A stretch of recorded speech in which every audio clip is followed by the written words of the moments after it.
When I was 16 years old, I had my dad thrown in jail for physically assaulting my sister. I fell completely out of touch with him until he heard that my career as a touring punk rock musician had fallen on its face. "Son, your uncle and I want to retire. I'm offering you a unique opportunity to run the family business." This was a lie, but for some reason I believed him. My girlfriend and I moved in with my uncle. My uncle and father were physically built like a comedy duo. Uncle was the portly, funny one, and my dad the tall, serious one. Uncle would drink a handle of Jack Daniels every day, mixing it with Coke Zero, and take a nap in the afternoon with his dogs. He spoke in a distinct way, enunciating every bit of his sentence. Uncle had a lackey named Ned, who would drive in from Ventura on a moment's notice. Ned was the handyman, delivery boy, and attorney. Ned wore green Crocs, showcasing his yellowing toenails, wore a long beard, and often brought multiple pet parrots around in his large pickup truck. My dad would walk around his home office in a Speedo, flailing his arms around while making business calls on his headset phone.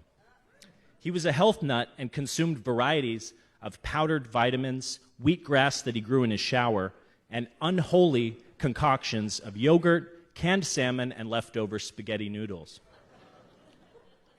My dad made his girlfriend measure her pH balance from her urine, and they had a chart in the bathroom with a pen and string scotch taped to it detailing their daily pH balance.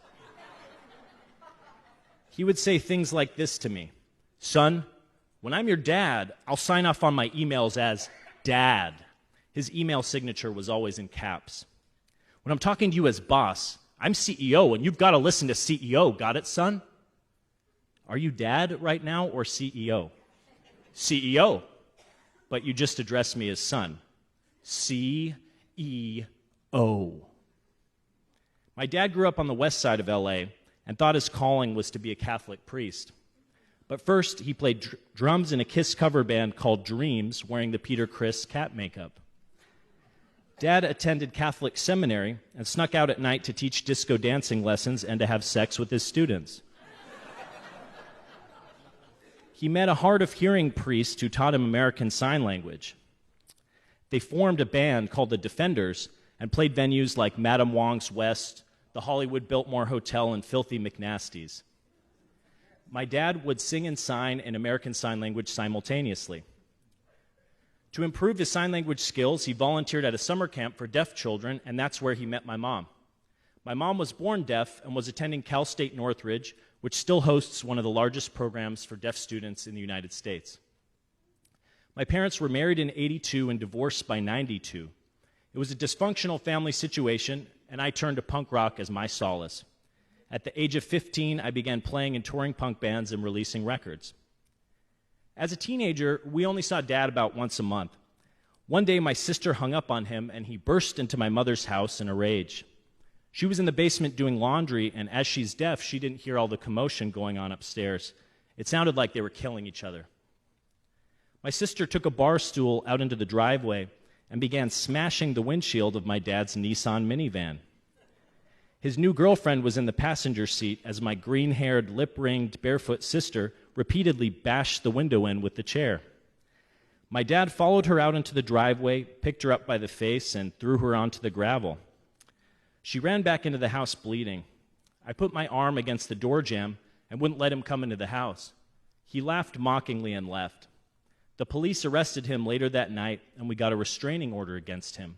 I didn't speak with him for nearly a decade following.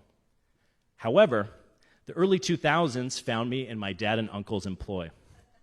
They sold gray market dental supplies, which are products that are smuggled into the U.S. through Canada to avoid customs and taxes. They are the same exact name-brand wholesale dental products, just sold for a fraction of the price. My girlfriend and I lived with my uncle for a few months and then moved into another house he owned in Long Beach. We rented the attic room for $750 per month. My pay for my dad and uncle was $750 every 2 weeks. They'd pay me with a check from their company, and then I'd write a personal check right back to my uncle. It was something like indentured servitude. I borrowed a little more money from them to buy a used car, a 1986 Saab 900. It was always breaking down, and I had to borrow even more money to fix it. It seemed like there was no escape. How the gray market deal went is that a Canadian gray market dealer would ship a box of dental supplies to my uncle. I'd drive my Saab 900 over to his house, somehow fit these massive boxes into the back of my two-door hatchback, and make the drop in South LA. I'd park in a lot filled with dented, worn-out cars and one bright yellow Ferrari. I'd knock on a heavy metal door, and an ice slot would slide open like the Wizard of Oz. A voice would say, "Who are you?" I'd say, "This is Justin from Cash Sales." Yes, they called their illegal business Cash Sales.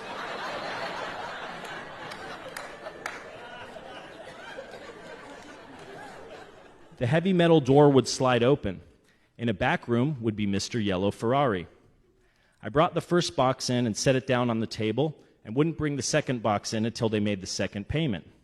Afterwards, I'd make a stop at Kinko's where I'd ship the checks labeled as legal documents to Canada. My dad and uncle would make a 10 to 20% commission on each one of those checks. I suffered this job for a year or two before I was forlorn, depressed, and even suicidal.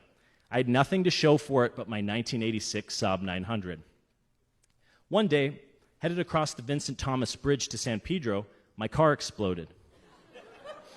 I cruised in neutral all the way down to PCH. Black smoke was billowing out of the hood. I was worried it would catch fire. My uncle refused to pick me up in Carson, and I had to get a $50 cab to his house. At that point, I knew I needed out. My uncle's ex-wife is a professional American Sign Language interpreter. She got into the field after meeting my mom. She encouraged me to apply for a few jobs, and miraculously, I got one. I gave my dad and uncle 30 days' notice, moved to LA, and never looked back. Although, looking back, I still owe my uncle $750.